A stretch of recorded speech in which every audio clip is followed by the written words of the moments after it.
आमच्या उल्हास माझा न्यूज चॅनलला सबस्क्राईब करा, बेल आयकॉन दाबा आणि पहा उल्हास माझाच्या बातम्या सर्वात आधी आपल्या मोबाईल स्क्रीनवर। छत्रपती शिवराय, राष्ट्रमाता जिजाऊ, ज्ञानमाता सावित्रीबाई फुले ज्यांनी तुम्हा आम्हा सर्वांना माणूस म्हणून जगण्याचा अधिकार दिला, ते संविधान करते डॉक्टर बाबासाहेब आंबेडकर यांच्या पवित्र स्मृतीचरणी नतमस्तक होते। आपल्या सगळ्यांना माहिती आहे, छत्रपती शिवरायांच्या नंतर या महाराष्ट्र भूतील प्रत्येकाच्या मनगटात ज्यांनी ताकद निर्माण केली ते तुम्हा आम्हा सर्वांचे लाडके दैवत हिंदुहृदय सम्राट शिवसेना प्रमुख बाळासाहेब ठाकरे। त्यांच्यासोबत सावलीसारख्या राहणाऱ्या तमाम महिला आघाडीला पदरात घेणाऱ्या आणि खरं तर शिवसेनेला संस्कार देणाऱ्या, खऱ्या शिवसेनेला बरं, पण आजकाल खोटी दुकानदारीवाले बरेच निघाले, पण खऱ्या शिवसेनेला संस्कार देणाऱ्या ममताबाई मासाहेब मीनाताई ठाकरे ज्यांनी त्या काळामध्ये ठाणे जिल्ह्याला म्हणजे आत्ताच्या ठाणे आणि पालघर या दोन जिल्ह्यांना शिवसेना म्हणजे काय ते शिकवली, आमच्या हृदयापर्यंत फुलवली, बिंबवली, रुजवली। ते धर्मवीर आनंद दिघे यांनाही मानाचा मुजरा करते। आज या कल्याण लोकसभेमध्ये महाविकास आघाडीच्या प्रमुख पदाधिकाऱ्यांचा आणि कार्यकर्त्यांचा हा मेळावा। या मेळाव्यासाठी मंचावर उपस्थित महाविकास आघाडीचे सर्व शिलेदार यांचं कौतुक करायला हवं, पण हे समोर बसलेले जे आहेत ना त्यांचंही कौतुक करणं जास्त महत्त्वाचं आहे। मी सातत्याने सांगते की वारा आला वारा गेला, सत्तेमध्ये काल इकडे होते आज तिकडे जाऊन बसले, बऱ्याच जणांनी स्वार्थापायी गद्दारी केली, कधी मिंधे झाले, पण आजही आपापल्या पक्षासोबत ठामपणे उभे आहात ते तुम्ही सगळेजण, आणि म्हणून तुम्हाला सगळ्यांना माझा जय महाराष्ट्र। शिवसेनेचे पक्षप्रमुख, राज्याचे तत्कालीन सुसंस्कृत, निस्वार्थी, निर्मोही मुख्यमंत्री आणि खरं तर कोविड काळातले देवदूत म्हणून ज्यांना म्हटलं पाहिजे असे सन्माननीय उद्धव बाळासाहेब ठाकरे, राष्ट्रवादी काँग्रेसचे अध्यक्ष, ते गटबीट मी काही मानत नाही, त्यामुळे शरद पवारजी, त्याचबरोबर ज्यांचा सातत्यानं उल्लेख वीरपत्नी असा केला जावा अशा सोनियाजी गांधी, राहुलजी गांधी, आपल्यासोबत असलेले आपचे सन्माननीय केजरीवाल साहेब, सपाचे अखिलेश यादव, सगळीच मंडळी, आमच्या बरोबर कम्युनिस्ट आहे, आमच्या बरोबर आणखी आता निळा रंगही जोडलाय भाऊ आम्हाला म्हणाले। त्यामुळे अशी समाजातली अनेक सगळी मंडळी आमच्या सोबत जोडलेली असताना मशाल घराघरात पोहोचायला काही विलंब होतोय असं वाटत नाही। मशालीची एक एक ठिणगी जोरदार टाळ्यांनी आपण स्वागत करूया। कल्याण लोकसभेच्या महाविकास आघाडी इंडिया अलायन्सच्या अधिकृत स्थानिक उमेदवार वैशालीताई दरेकर गाणी। खरं तर ज्या वेळेला वैशालीताईंना उमेदवारी जाहीर झाली ना त्यावेळेला आमच्या बऱ्याच लोकांच्या मनामध्ये वेगळे वेगळे प्रश्न होते। उद्धव साहेबांनी एका धनाढ्य, एका बलदंड, एका मुजोर माणसाच्या विरुद्ध एक महिला दिली असा प्रश्न आम्हाला पडला, पण त्याच्यामधला अर्थ लक्षात गेल्यावर लक्षात आलं की गद्दारांच्या विरुद्ध लढण्यासाठी एक खुद्दार महिलाच पाहिजे आणि ती महिला आमची वैशालीताई दरेकर राणी। मुळात गेल्या 1.5 ते 2 वर्षामध्ये सत्तांतरानंतर किंवा सत्तांतर होण्यापूर्वी काय झालं काय नाही हे काही तुम्हाला वेगळं सांगायची गरज नाही। आज ग्रामीण भागातल्या तळागाळातल्या आमच्या सर्वांना या सगळ्या गोष्टी माहिती आहेत, पण मला आपल्याला सांगायचं आहे की हे सगळं झाल्यानंतर खरं तर 2014ला ज्यांनी सातत्यानं आम्हाला फक्त आमिष दिली, काय म्हटले होते 15 लाख रुपये येणार, कोणाकोणाच्या अकाउंटला आले, म्हणजे त्यांनी आम्हाला काय लावला, बोलत चला, कारण तो राग धगधगत राहिला पाहिजे, निवडणूक येईपर्यंत आम्हाला लक्षात राहिलं पाहिजे, आमचं संविधान लोकशाही वाचवायचं असेल तर याच्या पुढे हे चुने लावणं बंद झालं पाहिजे, म्हणून 15 लाख कुणाच्या अकाउंटला आले का, म्हणजे यांनी काय लावला होता, त्यानंतर म्हणाले 2 करोड नोकऱ्या देतो, दिल्या का, परत काय लावला, आम्ही तो लावून घेतला, कोण देतो दिला का, त्यांनी म्हटलं होतं तेव्हाही काय लावला, तो आम्ही लावून नाही घेतला, अहो घेतले ना, सगळे चुने लावून घेतले आणि हे लावून आम्ही चुने लावून आम्हाला चुना लावल्यानंतर आम्ही त्यांना पंतप्रधानांच्या पदापर्यंत नेऊन पोहोचवलं। शेतकऱ्याचं उत्पन्न दुप्पट करणार असं म्हटले होते, केलं का, अहो शेतकऱ्याची संपूर्ण महाराष्ट्रात नव्हे देशामध्ये आज जी वाईट अवस्था आहे ना, या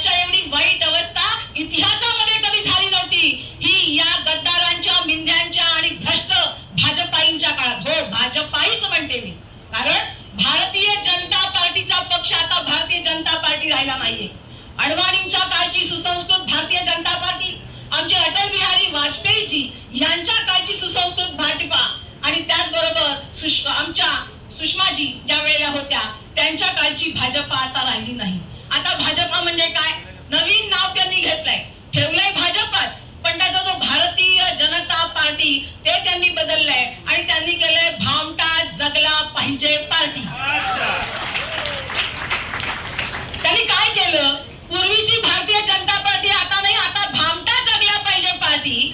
एका तिथल्यानी माहितीये ना, किलिप्तमय्या, एका ठिकाणी बसायचं, तिकडनं वेगळे वेगळे शोध लावायचे आणि शोध लावून म्हणायचं शिवसेनेचे ABC हे अतिशय भ्रष्टाचारी आहेत, त्यांच्यावरती कारवाई होणार, त्यांना तुरुंगात जायला लागणार, अशा पद्धतीने दमदाटी करायची. तो माणूस उचलायचा आणि लगेच आपल्या पक्षात घेऊन जायचा, वॉशिंग मशीन टाकायचा, शुद्ध करायचा, पद देऊन मोकळं करायचं, दुसरं असंच करायचं, तिसरं असं.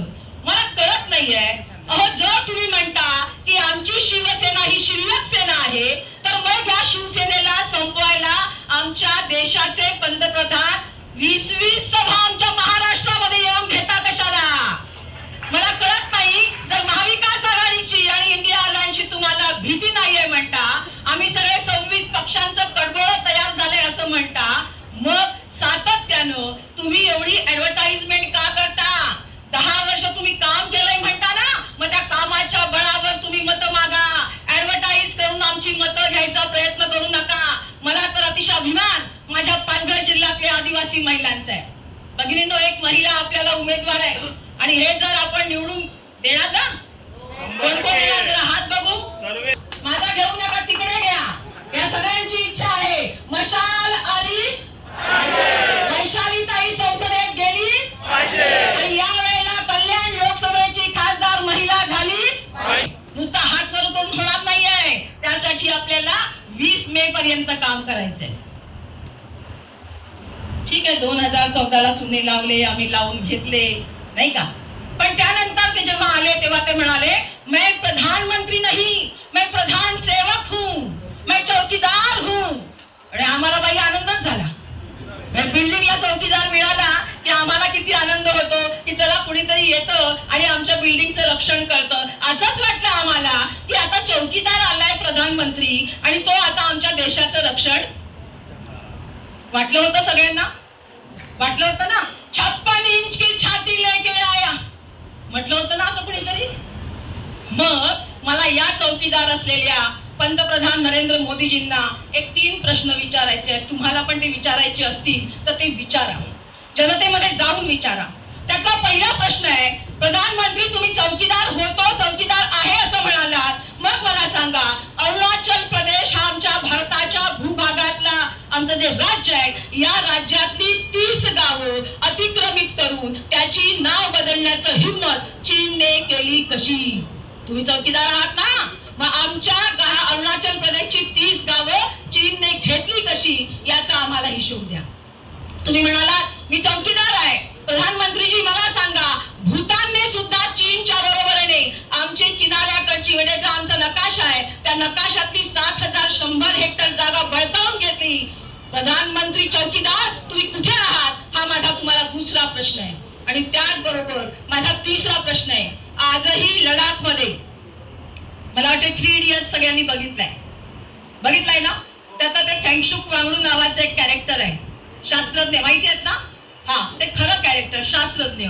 ते आजही 2.5 ते 3 महिन्यापासून लडाखची भूमी त्याच्यावर अतिक्रमण होऊ नये दुसऱ्या देशाचं म्हणून सातत्यानं 2.5 महिन्यापासून 2.5 लाख लोकांना घेऊन लढा देत आहेत. मला सांगा आमचे चौकीदार तुम्ही कुठे आहात? आम्हाला वाटलं होतं 56 इंच छातीवाला आमच्या देशाचं रक्षण करेल, पण नाही हो. त्या 56 इंच छातीमध्ये फक्त हवा भरलेली होती आणि दुर्दैव आमचं ती हवा 2014 आणि 2019ला आम्ही भरली होती. आता त्या हवेला टाचणी लावायची वेळ आलेली आहे आणि ती आपण लावणार आहोत की नाही? लावणार आहोत. ती आम्हाला लावायला लागेल. बरं बाहेरचं राहू दे, आम्हाला वाटलं आमच्या देशात तरी सुरक्षितता राहील, इतरांचंही राहू दे, आम्हाला वाटलं महिला सुरक्षित राहतील, महिलांचा सन्मान होईल. पण प्रधानमंत्रीजी ज्या वेळेला नव्या संसद भवनाचं तुम्ही उद्घाटन केलं ना, त्यावेळेला या देशाच्या महामहिम राष्ट्रपतीपदी विराजमान असलेल्या आमच्या द्रौपदी मुर्मूजी यांना तुम्ही आमंत्रणही दिलं नाही. हा किती मोठा घोर अपमान या महिला शक्तीचा केलाय. ही महिला शक्ती हे विसरणार नाही. त्यानंतर राम मंदिराचं, हो राम मंदिर झालं हे सगळ्यांसाठी चांगली गोष्ट होती, कारण ते व्हावं ही शिवसेनेची अतिशय चांगली इच्छा सुरुवातीपासून होती. आणि त्याबद्दलचं हिंदुहृदय सम्राट शिवसेना प्रमुख बाळासाहेब ठाकरे यांनी केलेले योगदान हे जनमानसाला विसरता येण्यासारखं नाही. पण राम मंदिराचं उद्घाटन करताना खरं तर आमच्याकडे कोणत्याही शुभ कार्यामध्ये ज्यावेळेला एखादी पूजा असते त्या पूजेमध्ये प्रघात असा आहे की ती पूजा कोणताही पुरुष एकटा करतो का? नाही, सपत्नीक करावी लागते. बरं ठीक आहे, चला तोही भाग सोडून देऊया. पण ते करत असताना सुद्धा प्रधानमंत्रीजी तुम्ही आमच्या महामहिम राष्ट्रपती असलेल्या द्रौपदी मुर्मूताई यांना तुम्ही विसरलात. त्याही वेळेला तुम्ही त्यांना आमंत्रण दिलं नाही का? ती एक महिला होती म्हणून का? ती एक आदिवासी समाजाची आहे म्हणून? म्हणजे तुम्हाला फक्त ही मोठी मोठी पदं यासाठी द्यायची आहेत की बघा या एवढ्या मोठ्या समाजाचा एवढा मोठा माणूस एवढ्या मोठ्या पदावर बसवला, हे जर तुम्हाला दाखवायचं असेल तर आज भारताची जनता दूधखुळी राहिलेली नाही. त्यामुळे आम्ही तुमचा तो हिशोब बरोबर चुकवणार आहोत. मणिपूरमध्ये ज्या वेळेला जे झालं ती घटना 2.5 ते 3 महिन्यानंतर आमच्या समोर आली, कारण यांची गोदी मीडिया सातत्यानं ही घटना लपवण्याचा प्रयत्न करत होती. या माध्यमातून आपल्याला सगळ्यांना माहिती आहे की मणिपूरमध्ये आमच्या जवानाच्या एका पत्नीला निर्वस्त्र करून लैंगिक अत्याचार तिच्यावर केला आणि त्या घटनेबद्दल बोलायला आमच्या पंतप्रधानांना 2 मिनिटं मिळाली नाही. मणिपूर नंतर आमच्या रेस्लिंग महिला ज्यांनी सातत्यामध्ये गुंग आहात प्रज्वल रेवण्णाच्या, तो प्रज्वल रेवण्णा ज्याच्या चुना लावून झाल्यावर 2019 ला यांनी काय केलं? 2019 ला पुलवामाचं श्रेय घ्यायचा प्रयत्न केला. खरं तर निवडणूक आयोगाचे आणि सुप्रीम कोर्टाचे आदेश आहेत की भारतीय सैन्याचा कोणीही निवडणुकीमध्ये उल्लेख करता कामा नये, पण त्यावेळेला ते श्रेय घेण्याचा तुम्ही प्रयत्न केला आणि तेव्हा ती मतं मागितली. 2019च्या नंतर 2024 ला तुम्ही गॅरंट्या घेऊन आलात. पण एक लक्षात ठेवा मोदीजी, पहिले वाले जुमले अभी बाकी है. अभी कौन से नई गारंटी देने की कोशिश कर रहे हो?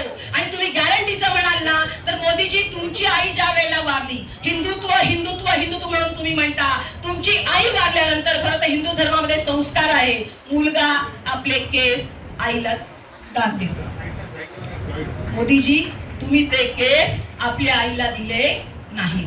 हिंदू धर्मामध्ये पत्नीचं महत्व आहे. मोदीजी तुम्ही सपत्नीक असताना सुद्धा गेली 47 वर्ष आमच्या यशोदाबेनला तुम्ही एकत्र नांदवू शकला नाही. तिला वनवास पत्करावा लागला, वनवासासारखं जीवन जगावं लागलं. मोदीजी कसली गॅरंटी देत आहे? आणि तिसरं उदाहरण म्हणजे जो आपल्या आईचा मातृधर्म पार करू शकत नाही, जो आपल्या पत्नीसाठीचा पत्नी धर्म पूर्ण करू शकत नाही, ज्याने एका बहिणीला वचन दिलं होतं. बघितली होती राखी बांधताना एक बहीण बघितली होती की नाही? 10 वर्ष झाली राखी बांधत होती. तिला वाटलं होतं की मला आता काय मिळेल, लोकसभेचं तिकीट. मिळालं का? नाही. 9 तास शिवसेनेची असून तिला भारतीय जनता पार्टीच्या उप असलेल्या मुख्यमंत्र्यांकडे तिकिटासाठी जावं लागलं. तिचं ज्या वेळेला तिने सांगितलं मेरी झाशी नाही दूंगी, दुसऱ्या दिवशी दिग्रज मध्ये माझं भाषण होतं.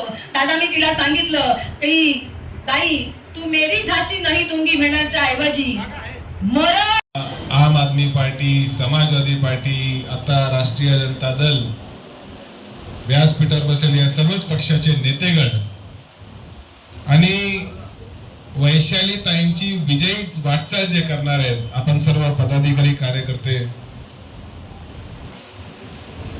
आणि तरुण मित्रांनो, खरं तर देशाची जनता 2 लोकांमध्ये, 2 गटांमध्ये विभागली गेली. एक गट वैशाली असा आहे जो या भारतीय संविधानाच्या चिंधड्या करण्यासाठी सज्ज झालेला आहे आणि दुसरा देशातला गट लोकसंख्येचा असा म्हणतो की आमच्या चिंधड्या झाल्या तरी चालेल, परंतु भारतीय राज्यघटनेला हात सुद्धा लावू देणार नाही. आणि मला आनंद आहे की समोर बसलेला जनसमुदाय या दुसऱ्या गटाचा मानकरी आहे. 20 तारखेला निवडणूक आहे. निवडणुकीची ज्या वेळेला घोषणा झाली फार आतुरता होते की नेमकं राजपुत्राच्या समोर नेमकं शिवसेना कुठला उमेदवार देणार. फार लोकांना तर्क वितर्क लावले जात होते. अगदी उमेदवारी भरल्याच्या नंतर विड्रॉलच्या दिवसापर्यंत तर्क वितर्क केले जात होते. परंतु आता आपल्या उमेदवार वैशालीताई दरेकर, त्यांची निशाणी मशाल, तो काँग्रेसवाला जरी असला तरी त्याची निशाणी मशाल, शरद पवारांच्या राष्ट्रवादीवाला असला तरी त्यांची निशाणी मशाल, आम आदमी पार्टी असली तरी त्यांची निशाणी मशाल. आणि ही मशाल घेऊन आपल्याला एक नवा झंझावात आपल्या कल्याण डोंबिवली मतदारसंघामध्ये निर्माण करायचं आहे. निवडणुका येतील, निवडणुका जातील, परंतु ह्या निवडणुकीमध्ये एक निर्णायक मत आपल्याला घ्यायचं आहे. तो निर्णय म्हणजे की मी संविधानाच्या बाजूने, उद्धव ठाकरेंच्या बाजूने, शरद पवारांच्या बाजूने, केजरीवालांच्या बाजूने आणि इतर जे नेते त्यांच्या बाजूने का मतदान करायचंय. गेल्या अनेक दशकामध्ये महाराष्ट्रातला एक शब्द पोटेसाहेब लुप्त झाला होता. त्या शब्दाचं नाव आहे गद्दार. लोक विसरून गेलेले की गद्दार कशाला म्हणतात, कुणाला म्हणतात आणि काय केल्याने गद्दारी उपमा मिळते. संतोषराव, गेल्या दोन वर्षामध्ये काही लोकांची कृती अशी झाली की महाराष्ट्राच्या इतिहासात लुप्त झालेला हा शब्द प्रत्येकाला पाठ झाला आणि ह्या शब्दाचं स्मरण उद्याच्या 20 तारखेला आपल्याला करायचं आहे. एवढंच सांगण्यासाठी मी आपल्या समोर उभा आहे. करणार की नाही? 20 तारखेला त्या शब्दाचं स्मरण करणार की नाही? लोक आठवायची नाही, आपल्याला फक्त शब्द आठवायचा आहे. आणि शब्द आठवल्यानंतर बरोबर आपलं बोट मशालीच्या दिशेने जाईल. परंतु अजून एक नवीन काहीतरी यंत्रणा निर्माण झाली आहे की बटन इकडे दाबलं तर चिठ्ठी भलतीच निघते. त्याच्यामुळे बोडारे साहेब, ती व्हीव्हीपॅट मधनं कुठली चिठ्ठी पडते त्याच्यावर देखील बारीक लक्ष ठेवावं लागेल. कारण तुम्ही बटन एकीकडे दाबाल, चिठ्ठी दुसरी निघेल आणि मतमोजणीला वेगळंच काहीतरी आकडा येईल. त्याच्यामुळे मतदारांची व्हीव्हीपॅटच्या संदर्भातली त्यांना माहिती देणं ही देखील गरजेचं आहे. आमच्या मगाशी ज्योतिताईंनी फार चांगलं भाषण केलं, परंतु एक गोष्ट त्याच्यामध्ये मी अजून ऍड करेन की मोदी साहेब आम्हा तरुणांना एक फार मोठा जुमला देऊन आले. 2014 मध्ये ते सांगितलं की दरवर्षी या देशातल्या 2 कोटी तरुणांना आम्ही रोजगार देऊ. किती? 2 कोटी. मग 10 वर्ष सत्तेमध्ये राहिल्यानंतर 20 कोटी लोकांना रोजगार मिळाला पाहिजे की नाही मिळाला पाहिजे? भारत सरकारने आकडा लोकसभेमध्ये सादर केला. त्या आकड्यामध्ये असं सांगितलं की 45 वर्षामध्ये या देशामध्ये बेरोजगारीचा एवढा उच्चांक नव्हता जेवढा गेल्या 10 वर्षाच्या मोदी सरकारमध्ये झाला. म्हणून हा प्रश्न आपल्याला विचारायला लागेल की भारतीय जुमला पार्टीने जो आपल्याला जुमला दिला होता तो खरा जुमला होता की आपल्याला आश्वासनाचा पाऊस होता, हे देखील विचारावं लागेल. सहजच संतोषराव मगाशी चर्चा करत होते, आपल्या काँग्रेस सरकारने, युपीए सरकारने 70,000 कोटीची शेतकऱ्यांची कर्जमाफी केली. मी धर्मवक्त्यांना विशेष करून सांगेल, शालेने त्यांना सांगेन की आम्ही कष्टकऱ्यांची, मागासलेल्या समाजाची, गोरगरीब छोट्या मोठ्या दुकानदाराची 70-80 हजाराची कर्जमाफी केली. परंतु 10 वर्षामध्ये, 10 नाही आता शेवटच्या 5 वर्षामध्ये मोदी सरकारने कोणाची कर्जमाफी केली, किती कर्जमाफी केली तुम्हाला माहिती आहे का? मोदी सरकारचे वित्त मंत्री भागवतराव कराड यांनी लोकसभेमध्ये डिसेंबर महिन्यामध्ये आकडा सांगितला, 10,72,000 कोटीची कर्जमाफी या देशातल्या धनदाडग्या व्यापाऱ्यांची केली. असे लोक जे लाखो कोटींचं कर्ज घेतात, कर्ज बुडवतात, अशा लोकांची कर्जमाफी केली. तुमच्या आणि माझ्या सारख्या सामान्य लोकांची कर्जमाफी करण्याची दानत या सरकारमध्ये. मग अशा लोकांना आपण स्मरण करणार आणि त्यांच्या बाजूने आपण बटन दाबणार की आमच्या वैशालीताई सारख्या सामान्य महिलेच्या बाजूने आपण बटन दाबणार? हा निर्णय आपल्याला घ्यावा लागणार. अनेक विषय आहेत. 10 वर्षामध्ये पंतप्रधान कधी मीडियाच्या समोर बोलले नाहीत. पंतप्रधानांनी कधी मीडियाला माहिती दिली नाही. अहो, तुमचं सरकार काय करते त्याच्यावर विश्लेषण देखील तुम्ही देऊ शकला नाही. पण गेल्या 10 दिवसामध्ये रोज टीव्ही झालं तर 400 पार, रोज टीव्ही चालू केला की इथे सभा, रोज काय झालं तर तिथे सभा. अहो तुमच्या जुमल्यांना कंटाळून 2024 मध्ये भारताची लोक मतदानालाच उतरत नाही, ही अवस्था आहे. आजची मतदानाची माहिती घेतली का भंडार शेठ? आज दुपारी 3 वाजेपर्यंत महाराष्ट्रामध्ये जवळजवळ 40% आसपासचं मतदान झालं. याचा अर्थ काय?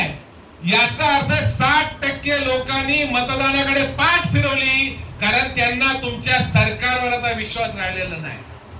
तुम्ही जुमला पार्टी आहात, तुम्ही लोकांची फसवणूक करतात, तुम्ही खोटं बोलून सत्तेमध्ये येतात आणि सत्तेमध्ये 10 वर्षामध्ये आल्यानंतर एकच रणगाणं गातात की नेहरूंनी देशासाठी काय केलं. आज या मतदारसंघामध्ये समोर कोण उमेदवार आहे आम्हाला माहित नाही, परंतु आमची लढाई मोदी नामक विचाराच्या सोबत आहे, कारण आमचा राम यांच्या नथुरामाच्या कैदेत आहे. आमच्या रामाला जर आम्हाला सोडवायचं असेल तर यांची नथुरामाची कैद सैल केली पाहिजे आणि त्याच्यासाठी मशालीच्या बाजूचं बटन आपल्याला दाबावं लागेल. एवढंच बोलतो, वक्ते खूप आहेत, मलाही पुढची मुरबाडची सभा आहे. बदले छत्रपती महाराष्ट्राचे आराध्य दैवत छत्रपती शिवाजी महाराज जिच्या हातात पाळण्याची दोरी ते राष्ट्राला उदेली, तसे आमच्या राष्ट्रीय माजी अध्यक्षा सोनियाजी गांधी ज्यांनी 18 वर्षाच्या तरुणाला मतदानाचा अधिकार दिला, तंत्रज्ञानाचा विकास केला, ते स्वर्गीय राजीवजी गांधी. आणि या ठिकाणी देशभरामध्ये भारत जोडो भारत जोडो असा ह्या काही हजार किलोमीटरचा प्रवास करून देशाला एकत्र करण्याचं काम केलं ते आमचे नेते राहुलजी गांधी. आणि या ठिकाणी व्यासपीठावर उपस्थित असलेले सर्व नेते मंडळी उपस्थित, या ठिकाणी इंडिया आघाडीच्या कार्यकर्त्यांना मानाचा मुद्रा. आपण पाहिलं असेल तर ही लढाई धनशक्ती आणि जनशक्तीची लढाई आहे. एका बाजूला पैशाचा पाऊस पडतो, एका बाजूला जनशक्तीचा आक्रोश निर्माण झालेला आहे. देशामध्ये काय चाललेलं आहे ते त्याचा वापर आता काहींनी केलेलाच आहे. देशाची अवस्था गंभीर झालेली आहे, देशाच्या स्वातंत्र्याला धोका आहे, देशाच्या बाबासाहेब आंबेडकरांनी संविधान केलेलं त्या संविधानाला धोका निर्माण झालेला आहे. महिलांवर अत्याचार, शेतकऱ्यांचे हाल चाललेले, शेतकऱ्यांना जुमानत नाही हे सरकार. आणि या विभागामध्ये पाहिलं तर कल्याणवरून तिकडे निघालं शिरपाट्यावरून तर कल्याण नाही तर आमचे पाहुणे सांगतात रस्ते असे आहेत तर जसं होडीत चाललो आम्ही, अशा पद्धतीचं वातावरण झालेलं आहे. क्वालिटी राहिलेली नाही, दर्जा राहिलेला नाही. आणि त्या शेतकऱ्यांनी 7 वर्ष संघर्ष केला पण अजून सुद्धा शेतकऱ्यांना पैसा दिलेला नाही. रस्ता केलाय पण पैसा दिलेला नाही. कामाचा वापर करतात ते लोक. निर्जय विभागामध्ये 27 ते 25 हजारच्या वर दर दिला आणि या बाजूला बघितलं काटाई विभागामध्ये त्यांना 17,000चा दर दिलेला आहे. म्हणजे तफावत कशासाठी? आपले कार्यकर्ते ते खुश राहिले पाहिजेत, विरोधातले कार्यकर्त्यांना तर नाखुश ठेवलं पाहिजे.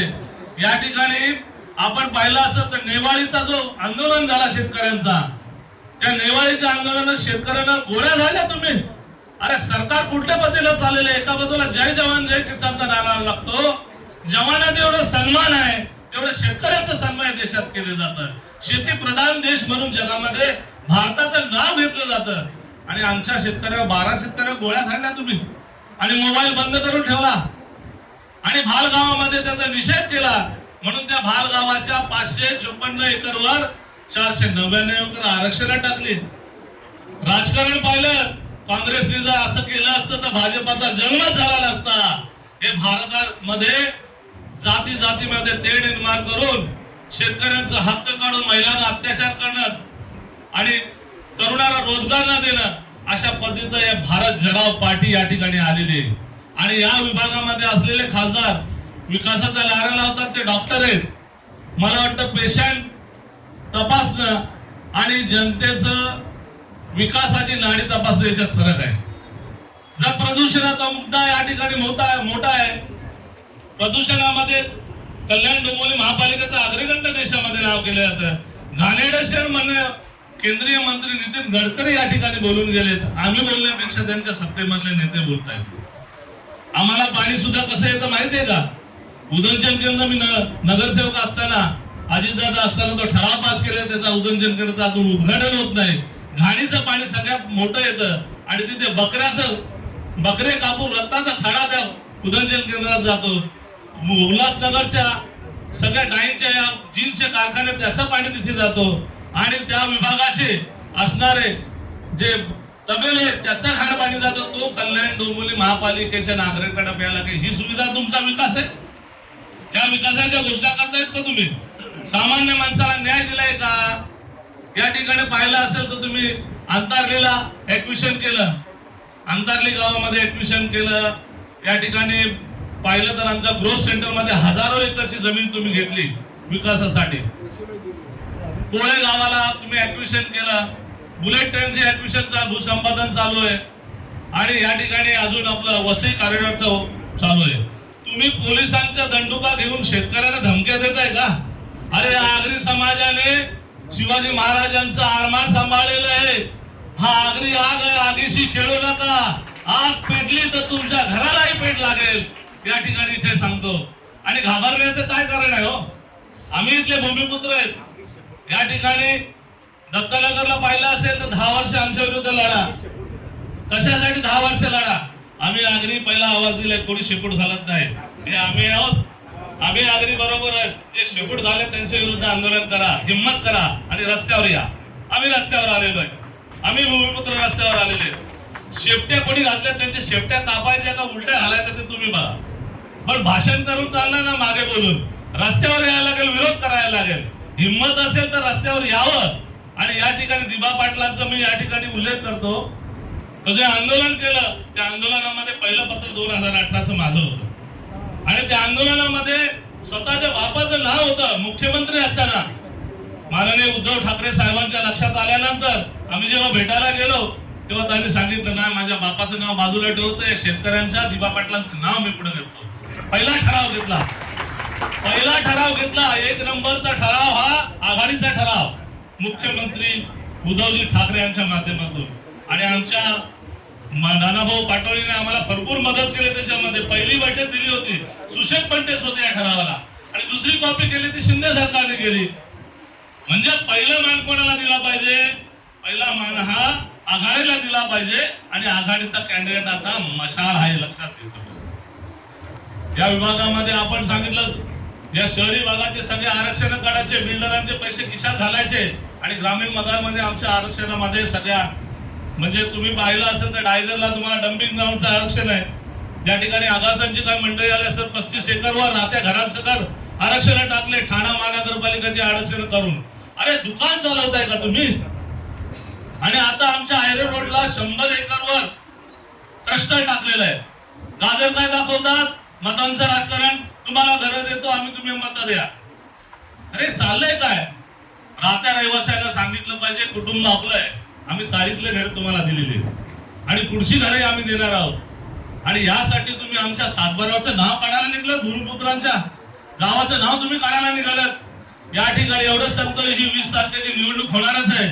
माझी एक सभा होईल, यासाठी माझी भूमिपुत्रांसाठी सभा होणार आहे. 20 तारखेनंतर या 5 जिल्ह्यातला भूमिपुत्र एकत्र करून लढायला तयार राहणार आहे. किती तुम्ही सांगता शेपूट घालणारे, कोण शेपूट घालतात आणि कोण आंदोलन करतात दिसेल. बोलणाऱ्याने फक्त मागे राहू नये, पुढे यायला पाहिजे किंवा पाठीशी राहायला पाहिजे, ही भूमिका आमची. आम्हाला काय घेणं देणं कोणाचं? आमचा सातबार आहे, आम्ही इथले भूमिपुत्र आहोत, आम्ही मालक आहोत. आम्हाला कोणी नष्ट करत असेल तर आम्ही पण म्हणू साहेबां परत जात असं आपण म्हणून तुम्ही आता तुमच्या घरी परत जा. आणि या ठिकाणी आमचा आघाडीचा उमेदवार आला पाहिजे. महाराष्ट्राचा आराध्य दैवत छत्रपती शिवप्रभूंना वंदन करते. क्रांतीज्योती सावित्रीबाई फुले, भारतरत्न डॉक्टर बाबासाहेब आंबेडकर यांना मानाचा मुजरा. ज्यांनी मराठी मनामध्ये एक ज्योत पेटवली ते आमचे हिंदू हृदय सम्राट सन्माननीय शिवसेना प्रमुख बाळासाहेब ठाकरे यांना मानाचा मुजरा. महासाहेबांना मानाचा मुजरा. धर्मवीर आनंद दिघे साहेब यांना मानाचा मुजरा. व्यासपीठावर उपस्थित सर्व मान्यवर व्यक्ती आणि माझ्यासमोर उपस्थित महाविकास आघाडीमधल्या सगळ्या पक्षाचे पदाधिकारी, कार्यकर्ते, बंधू आणि भगिनी, नावं घेण्याचं मी टाळलंय कारण मला माहिती आहे की आपण बराच वेळ भाषण ऐकतोय, परंतु मी थोडंसं वेगळं बोलणार आहे. वेगळं म्हणजे आत्तापर्यंत होते वेगळं या कारणाने कारण मी उमेदवार आहे. बंधू आणि भगिनींनो, आता आपल्या परिसरामध्ये आपण नजर टाकली तर आपल्याला मोठे मोठे होर्डिंग्स लागलेले दिसत आहेत की नाही? त्या होर्डिंगवर, त्या चकचकीत होर्डिंगवर सांगितलेले आहेत की गेम चेंजर प्रकल्प वगैरे वगैरे असं सगळं लिहिलेलं आहे. शब्द अगदी सुंदर वापरले, गेम चेंजर प्रकल्प, आणि त्याच्यात फोटो, आणि मग असा प्रकल्प, त्याचे फोटो, उन्नत मार्ग, असे म्हणजे कठीण जड असे जे त्यांना लिहायला लागलं तर लिहिता येणार नाहीत असे शब्द त्यांनी लिहिलेले आहेत. बरोबर की नाही? आता हे प्रकल्प आहेत कुठे, हा पहिला प्रश्न आहे. हे गेम चेंजर प्रकल्प कुठे आहेत? अस्तित्वात आहेत का? तर नाही, फक्त त्या बॅनरवर आहेत. चकचकीत बॅनर, ज्याच्याकडे भरपूर पैसे बॅनर लावलेत त्या बॅनरवर हे फोटो चिटकवलेत, गेम चेंजर प्रकल्प आणि उन्नत मार्ग आणि भुयारी मार्ग. प्रत्यक्षात त्यातला कुठलाही प्रकल्प अजूनही तयार झालेला नाहीये, कुठलाही प्रकल्प अजूनही काही नाहीये. मेट्रो येणार आहे, काही नाहीये, रस्त्यावर काही नाहीये, परंतु काही दिवसांपूर्वी आपल्या या रोडला, शिळ रोडला मध्ये खड्डे गणले गेले आणि बाजूला बॅरिकेड्स लावले. कसले? तर मेट्रोचे बॅरिकेड्स, म्हणजे लोकांना मूर्ख बनवण्यासाठी लावलेत. तुम्हाला मी हे का सांगते की तुम्ही ज्याला लोकांना भेटायला जाल ना त्यांना सांगाय, तिथे बॅरिकेड्स ब्लू कलरचे, निळ्या रंगाचे बॅरिकेड्स लावले आणि सांगितलं मेट्रोचं काम सुरू आहे. आणि ते आपले डिवायडर आहेत ना, त्याच्यात खड्डे खणतात, त्या डिवायडरला खड्डा करून ते मेट्रोचा पूल उभारणार आहेत. काय आता बोलणार, म्हणजे कीव करावीशी वाटते मला या लोकांची, यांच्या बुद्धिमत्तेची. कोणाला फसवताय? सुशिक्षित समाजातल्या लोकांना फसवताय तुम्ही. काय समजतात, म्हणजे किती गृहीत धरतायत लोकांना, आपल्याला किती गृहीत धरतायत हे लोक. यांना असं वाटतं आम्ही हे काहीतरी असं लावू, आम्ही असे प्रकल्पाचे फोटो लावू खोटे खोटे, आणि लोकांना वाटत की यांनी हे प्रकल्प केलेत. तर आता यांच्या या ज्या होर्डिंग आहे ना, यांचा भांडाफोड करते मी आता.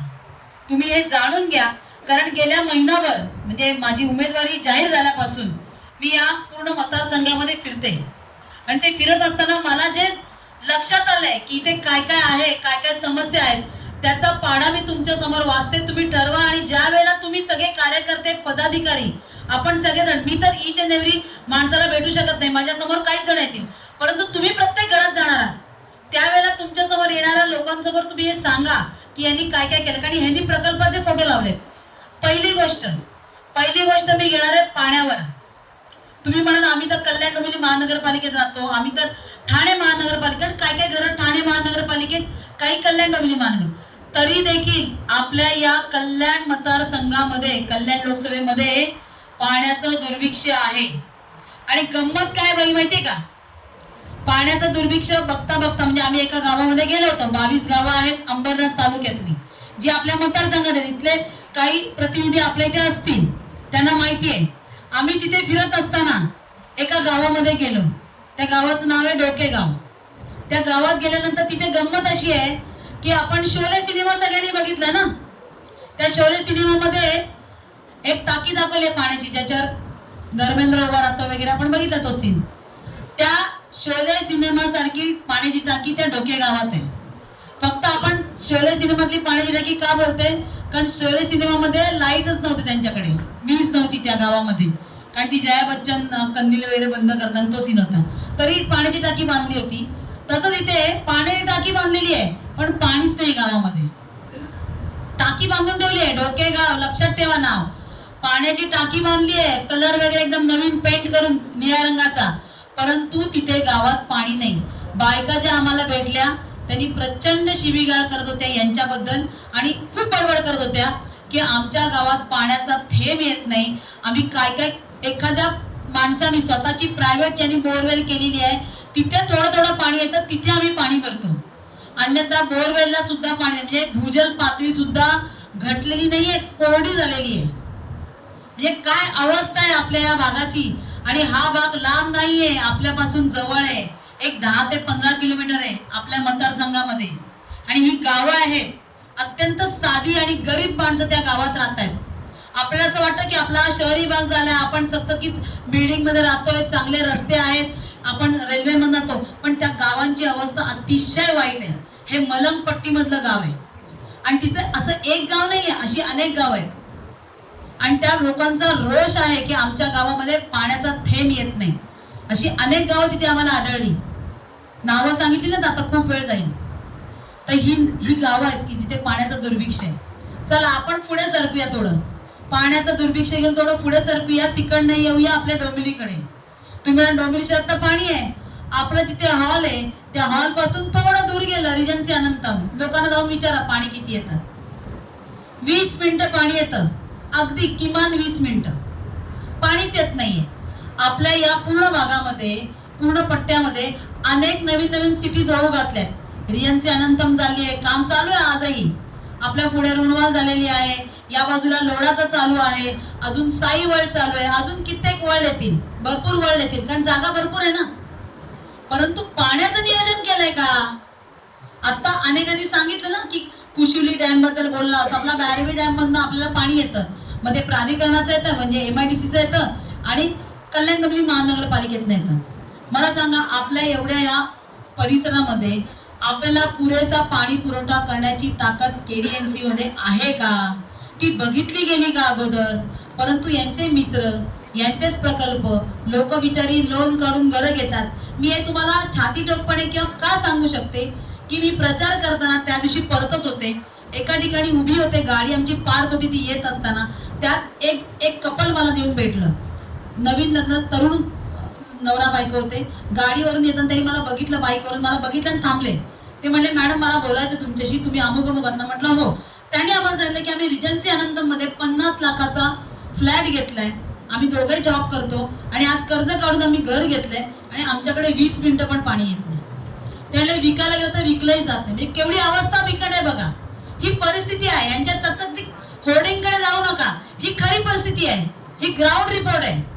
हा रिपोर्ट लोकांपर्यंत पोहोचला पाहिजे की अवस्था काय. थोडं पुढे सरकूया. दिव्याला आम्ही प्रचार करत होतो, लोकांच्या गाठीभेटी घेत होतो. आपले जे तेलाचे डबे असतात ना त्याच्यावर नावं लिहिली होती आणि ती नावं लिहून त्यांनी असे रांगेत लावले होते की आता माझा नंबर, आता यांचा नंबर, आता यांचा नंबर, असं. मी त्यांना विचारलं एवढे का? ते म्हणले, मी म्हटलं आता 10-11 वाजले, म्हणजे 10 वाजून गेले. ते म्हटलं आता 11 वाजायला आले तुम्ही, आता 11 काय म्हणे, आम्ही 2-2 वाजेपर्यंत पाणी भरतो. अवस्था बघा काय बिकट आहे. लहान लहान मुलं पण पाणी भरत होती, महिला पाणी भरत होत्या. म्हणजे लहान मुलांचं बालपण कुस्करून गेलेलं आहे, कारण त्यांना पाणी भरायला लागतं घरासाठी, वेळ नाहीये कोणाला. ही अवस्था दिव्याची आहे. दिवा येतं ठाणे महानगरपालिकेत. राज्य कोणाचं? यांचं आणि पप्पांचं, त्यांच्या. बरोबर की नाही? काय अवस्था आहे? घरात पाणी नाहीये लोकांच्या. आणि हे वल्गना कसल्या कारणात की आम्ही स्मार्ट सिटी करतोय आणि आम्ही अशी कामं केली आणि आम्ही तसे फलाना डिमक्या, फक्त चकचकीत होर्डिंग लावून होत नाही. मी हे स्वतः अनुभव घेते, फिरते, म्हणून मला कळतं. पाण्याबद्दल मी तुम्हाला दुर्भिक्ष सांगितलं, म्हणजे हे मी जस्ट थोडंसं सांगितलं. यातल्या बऱ्याचशा गोष्टी 14 गावांमध्ये पण सेम परिस्थिती आहे. बऱ्याच ठिकाणी पाणी नाहीये. म्हणजे ही सगळी गावं आपल्या कल्याण लोकसभेमध्ये येतात आहे. या ठिकाणी ही अशी अवस्था आहे. आता येऊया आरोग्य सेवेविषयी. मला सांगा असं कुठलं हॉस्पिटल आहे आपल्या कल्याण लोकसभेमध्ये की जे सुसज्ज आहे गव्हर्नमेंटचं, की जे अतिशय चांगलं, जिथे गेल्यानं तुम्हाला सेवा मिळेल. आपलं शास्त्रीय डोंबिवलीचं घेतलं तर शास्त्रीय हॉस्पिटल बघा. कुत्रा चावला ना कुत्रा, तरी रेबीजचं इंजेक्शन सापडणार नाही. हा डॉक्टर आहेत ना ते. नाक किंवा साप चावला ना तरी इंजेक्शन सापडत नाही, तरी इलाज होत नाही. शास्त्रीनगर मध्ये तुम्ही अंबरनाथला जा, छाया हॉस्पिटलची अवस्था बिकट. उल्हासनगरला या, हॉस्पिटलची अवस्था बिकट, गव्हर्नमेंटच्या हॉस्पिटलची बिकट. कल्याणला या, कल्याणमध्ये पण हॉस्पिटलची अवस्था बिकट. डोंबिवलीला तुम्हाला मी आता बोलले सूतिकागृह बंदच आहे. काय केलंय? फक्त सांगितलं आम्ही करणार आहोत. हा प्रकार तर म्हणजे काय पुष्कळच आहे. म्हणजे करणार आहोत, होणार आहे. प्रत्यक्षात काही नाही. अजूनही 10 वर्ष जास्त झाली सूतिकागृह तसंच अवस्थेत आहे, बंदिस्त अवस्थेत, अतिशय भंगार आणि खराब वगैरे. पण प्राईम लोकेशन आहे म्हणून अजून ते तसंच ठेवलंय. काहीतरी वाटाघाटी चालू असतील, मला तर शंकाच आहे. आपण दिव्याकडे गेलो, दिव्याला अवस्था बिकट. त्यामुळे तिथे सुद्धा आजही दिव्याला आरोग्य यंत्रणा अजिबात नाही, कुठलंच आरोग्य केंद्र नाही, हॉस्पिटल तर दूरच आहे. दिव्यामध्ये काल फिरता फिरता मला तिथे काही जणांनी येऊन सांगितलं की काही दिवसांपूर्वी किंवा काही महिन्यांपूर्वी तिथल्या काही चाळी पाडल्या दिव्याच्या, या लोकांनी पाडल्या. आणि तिथले जे एक नगरसेवक आहेत त्यांनी दादागिरी करून सांगितलं इथे आता आम्ही हॉस्पिटल उभारणार आहे वगैरे वगैरे सांगितलं, परंतु आज तिथे गाड्या उभारलेले आहेत त्या जागेवर आणि त्याचं भाडे ते खात आहे. तुम्ही जाऊन पत्रकार बंधू जाऊन तिथे बघू शकतात प्रत्यक्षात. तिथल्या लोकांनी मला सांगितलेली गोष्ट आहे. आता सध्या दिव्यामध्ये खाडी बुजवण्याचे काम चालू आहे. कोणाचं आहे? कोण आहे खाडी बुजवणारे आहेत? कोण? म्हणजे एक जर सुनामी आली परत एकदा तर त्या खाडीवर बांधलेल्या इमारती पत्त्यासारख्या कोसळतील आणि जे लोक राहणार आहेत गरीब तिथे येणार आहेत 4-5 लाखामध्ये घरं मिळतील म्हणून ते वाहून जाणार आहेत, त्यांचे संसार उद्ध्वस्त, त्यांचे जीव जातील. परंतु आज त्या खाडीमध्ये भराव करणं चालू आहे, परंतु कोणाचंही लक्ष नाहीये. कोणाचा आहे पाठिंबा याला? कोण आहेत राज्यकर्ते इथे? कोणाच्या ह्यांनी चाललंय हे? बाकी थोडंसं खुट काय झालं की यांचा पर्यावरण जागा होतं ना, मग इथे पर्यावरणाचा ऱ्हास होत नाहीये. हे पर्यावरणाचा ऱ्हास नाहीये. हे कोण बघतंय? खारफुटीची जंगल तोडून टाकली जात आहेत, खाडीमध्ये भराव टाकला जातोय, हे कोणी बघत नाहीये. कोणाच्या पाठिंब्याने हे चाललंय याची चौकशी व्हायला पाहिजे. माझं म्हणणं आहे पत्रकार बंधूंना, शोध पत्रकारिता करा, शोधून काढा याच्या मागे कोण आहे, याच्या पुढे कोण आहे, याच्या आजूबाजूला कोण आहे. तर या सगळ्या गोष्टी मला असं वाटतं आपण नागरिकांपर्यंत पोहोचवल्या पाहिजेत. कारण काय काय गोष्टी आपल्याला कळत नाही, ह्या मला फिरताना आढळलेल्या गोष्टी आहेत. म्हणजे आज आपण दिव्यावरनं जर पुढे गेलो कळव्यामध्ये तर कळव्याचं हॉस्पिटल छत्रपती शिवाजी महाराज हॉस्पिटल, त्या हॉस्पिटलमध्ये मध्यंतरीच्या काळात 17 ते 18 मृत्यू झाले होते. मृत्यूची अगदी शृंखला आपण म्हणू शकतो. एवढे मृत्यू झाले, कोणी शोध केला? काय कशामुळे झाले होते? त्याच्याबद्दल काही वाच्यता झाली का? पुढे काय झालं का? किंवा औषधांची कमी होती, डॉक्टरांची कमी होती, काय कुठल्या डॉक्टरांमुळे झालं? किंवा डॉक्टरच नव्हते तिथे इलाज करायला? काय आजार होता त्या लोकांना? काय माहिती मिळाली? आली बाहेर माहिती? हे 4-6 महिने होऊन. त्यामुळे ही माहिती बाहेर यायला पाहिजे. ही आपल्या इथली आरोग्य सेवेची अवस्था आहे. आणि आपले खासदार कोण आहेत? डॉक्टर आहेत. काय करतात तुम्हाला मी सांगते. त्यांनी 10 वर्ष ते आपले खासदार आहेत या भागाचे, परंतु त्यांना एकही गव्हर्नमेंटचं हॉस्पिटल सुसज्ज करता आलेलं नाहीये. ही नामुष्की आहे, त्यांची नामुष्की आहे, त्यांची हार आहे. याचं कारण काय सांगते? डॉक्टर म्हणून ते विरोधी लावतात समोर, डॉक्टर मी आहे, ऑर्थो सर्जन म्हणून ते लावतात, परंतु ते काम काय करतात? तर शिबिर घेतात, फक्त मेडिकल कॅम्प घेतात. आणि कॅम्प मध्ये काय करतात? तर काही अपंगांना प्रॉस्थेटिक म्हणजे आपण म्हणतो ना अवयव देतात, म्हणजे जे बनवलेले असतात खोटे अवयव ते दान करतात, किंवा कोणाला व्हीलचेअर दान करतात. छोटे मोठे शिबिर घेऊन काय करतात? औषधं देतात. का हो त्यांना हॉस्पिटल उभारता आलं नसेल? का त्यांची मानसिकता नसेल हॉस्पिटल उभारण्याची? याचं कारण असं आहे, मला असं वाटतं की त्या शिबिरातनं, कारण ते शिबिर घेतलं तर डॉक्टर श्रीकांत शिंदे फाउंडेशनच्या अंतर्गत ते शिबिर घेतलं तर त्यांच्या अंतर्गत त्या फाउंडेशन मध्ये जे पैसे येत असतील की नाही, त्या पैशातनं शिबिर लावायचं. हे 100 रुपये घेतले तर 20 रुपये शिबिरावर खर्च करायचे, 80 रुपये कुठे माहित नाही. कारण मध्ये आपल्याला आपल्या राऊत साहेबांनी ज्यावेळेला एक पत्रकार परिषद घेतली त्यांनी सांगितलं होतं की फाउंडेशनच्या नावाने कोट्यावधी रुपयाचे पैसे आले, त्याचा हिशोब धर्मदाय आयुक्त सुद्धा देत नाहीयेत. म्हणून हॉस्पिटल उभारली जात नाहीत चांगली. कारण ही अशी कामं शिबिर करायचे, लोकांना दाखवायचं की आम्ही किती गरिबांसाठी काम करतो. अरे मग हॉस्पिटल उभारायचं होतं ना. कल्याण लोकसभेमध्ये एका तरी कुठल्या तरी विधानसभेमध्ये एक सुसज्ज हॉस्पिटल उभारायचं होतं. मी ज्या वेळेला प्रथम वेळेस नगरसेविका होते 2000 साली, त्यावेळेला मला काही डॉक्टर्स भेटायचे. ते म्हटले की तेरणा मेडिकल कॉलेज आहे ऐरोली आणि त्या भागामध्ये, त्या तेरणा मेडिकल कॉलेज मधले काही इंटर्नशिप करणारी मुलं आपल्या सुतिकागृहामध्ये यायचे. आणि सुतिकागृहामध्ये त्यावेळेला त्या डॉक्टरांनी मला सांगितलं होतं की जवळजवळ हेदुटणे असेल, म्हणजे ही 14 गावं आहेत, आपल्या जवळची गावं आहेत, दिवा आहे, दिव्यामधले अनेक महिला प्रसूतीसाठी त्या सुतिकागृहामध्ये यायच्या. कारण तिथे नाहीच आहे ना हॉस्पिटल कुठलं, इथे यायच्या चेकअपसाठी पण. आणि म्हणजे जवळजवळ रोज 8 ते 10 प्रसूती तिथे व्हायच्या, बाळ जन्माला यायची. आणि ती सगळ्यांची त्यांना परीक्षण करायला त्या मुलांना मिळायचं. ते म्हणायचं एवढं आपलं चांगलं हॉस्पिटल आहे. त्यावेळेला पण ते साधंच होतं सुतिकागृह, परंतु एवढ्या सगळ्या भागातल्या महिला तिथे येत होत्या. मला सांगा, सुतिकागृह बंद होऊन आज अनेक वर्ष लोटली. आज तिथल्या या सगळ्या गावातल्या महिलांना किती अडचणींचा सामना करावा लागत असेल. आता काय गरिबी गेली का? एकीकडे आपले पंतप्रधान म्हणणं 80 करोड लोकांना आम्ही मोफत राशन देऊ, याचा अर्थ त्यांना कल्पना आहे की 80 करोड लोक गरीब आहेत. मग ही गरीब जनता जी आहे, बिलो पॉवर्टी लाईन खालची जनता आहे किंवा लोअर मिडल क्लास जनता आहे किंवा मिडल क्लास फॅमिली मधली जनता आहे, ह्या लोकांच्या महिला प्रसूतीसाठी कुठे जात असतील? प्रायव्हेट हॉस्पिटलमध्ये जात असतील. बरं, आज प्रायव्हेट हॉस्पिटलचा खर्च भरपूर आहे. कुठलंच, मी आता जेव्हा पाडा वाजता तुम्हाला लक्षात आलं असेल काय परिस्थिती असेल.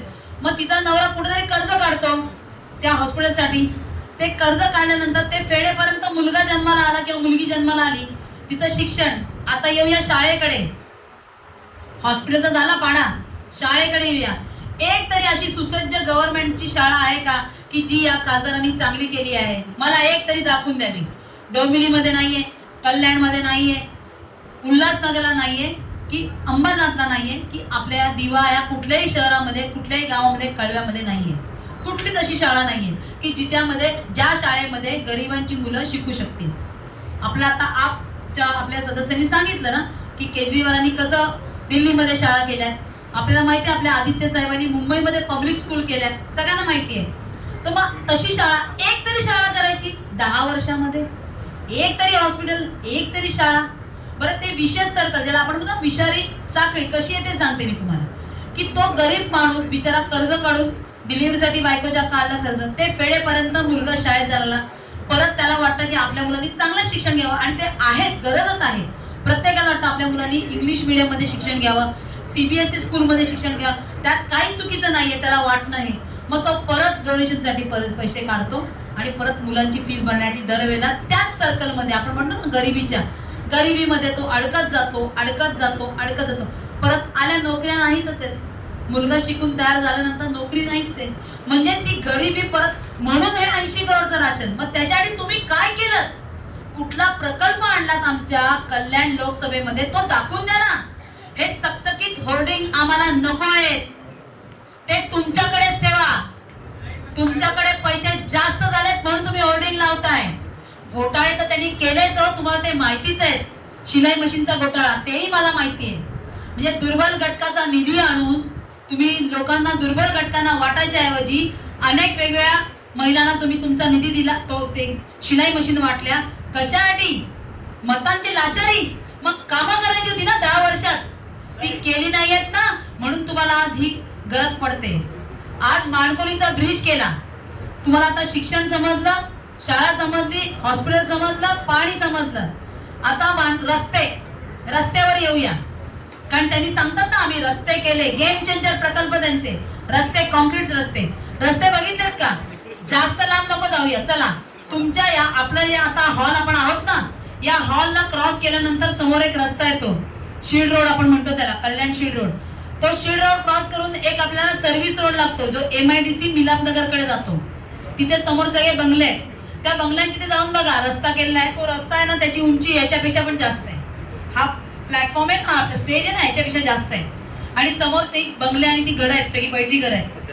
आता मला सांगा, हा रस्ता त्यांनीच केलेला आहे. ते सांगतात ना आम्ही रस्त्यांना खड्ड्यात करून त्यांचे प्रकल्प होत आहेत. म्हणून तुम्ही लक्षात घ्या, ज्या वेळेला लोकांकडे जाल त्यांच्याशी हे बोला, म्हणजे त्यांना समजेल की यांच्या होर्डिंगवर जाऊ नका, प्रत्यक्षात ग्राउंडवर काय आहे ते बघा. पुढे जाऊया आपण. माणकोली ब्रिज, आपल्याला काय सांगितलं जातं? डोंबिवलीकरांना सांगितलं जातं की 20 मिनिटामध्ये ठाणे गाठूया. 20 मिनिटात ठाणे. माणकोली ब्रिज तयार केला. माणकोली ब्रिज पर्यंत जो अप्रोच रोड आहे ना, तो बघायला जा. ते रेल्वेची पटरी आहे, तिथे एवढं बॉटलनेक आहे, एवढं ते नॅरो आहे, कमी आहे, अरुंद आहे की तिथे येऊन बाईकवालेच अडकतात. तर आपल्या गाड्या किंवा मोठ्या गाड्या तर जाऊच शकत नाही. म्हणजे त्या 20 मिनिटासाठी माणूस 2 तासामध्ये 2 तास तिथे लाईन मध्ये उभा राहतो आणि मग 20 मिनिटात तो ब्रिज क्रॉस करतो. बघा काय गंमत आहे. म्हणजे आपण ते 2 तास नाही मोजायचे, ते 20 मिनिटं मोजायची त्यांच्यासाठी की आम्ही त्या ब्रिजवरनं 20 मिनिटात गेलो. हे यांचे गेम चेंजर प्रकल्प, हे यांनी वाढून ठेवले आपल्याला. हे प्रकल्प करताना खासदार सांगतात आम्ही हे प्रकल्प आणले. तुम्ही कुठून आणले? हे MMRDAच्या फंडात नव्हत. MMRDA कोणाचं प्राधिकरण आहे? महाराष्ट्राचं. तुम्ही काय आणलं ते दाखवा. आतापर्यंत आम्ही जे सांगितले या समस्या सुटलेल्या नाही आहेत आपल्या, उलट याच्यामध्ये भर पडते दिवसेंदिवस. मी आता तुम्हाला जेवढे कॉम्प्लेक्स सांगते इथे हाच प्रॉब्लेम होणार आहे पाण्याचा. कारण आपण पाणी पुरवठा त्यांना करूच शकत नाही, तेवढी कपॅसिटीच नाही आपली. त्यामुळे लोक फसवलीच जाणार आहेत. परंतु आज रस्त्यांची अवस्था खराब आहे. रस्ते असे करताना आपण बघतोय की आज लोकांची, आपण वाहतूक कोंडी काही कमी होत नाही. आपण कधी जा, आज आपल्याला जर मुंबईला गाडीने जायचं असेल तर आपण सगळेजण 2 तास अगोदर घरातनं बाहेर पडतो. का तर आपल्याला माहिती शिरपाट्याला आपण अडकणार आहोत. हे यांचे गेम चेंजर प्रकल्प हे लक्षात आणून देते मी तुमच्या. कारण का होतं, सामान्य माणूस बऱ्याचदा त्या चकचकीत होर्डिंगकडे बघून असं अरे हा यांनी खूप होर्डिंग लावलेत, ह्यांची कामं झाली असणार. कारण त्यांना माहिती नाहीत ना की कल्याणला काय झालं, त्यांना माहिती नाही, कल्याणाला माहिती नाही डोंबिवलीत काय झालं. आमच्या उल्हास माझा न्यूज चॅनलला सबस्क्राईब करा, बेल आयकॉन दाबा आणि पहा उल्हास माझाच्या बातम्या सर्वात आधी आपल्या मोबाईल स्क्रीनवर.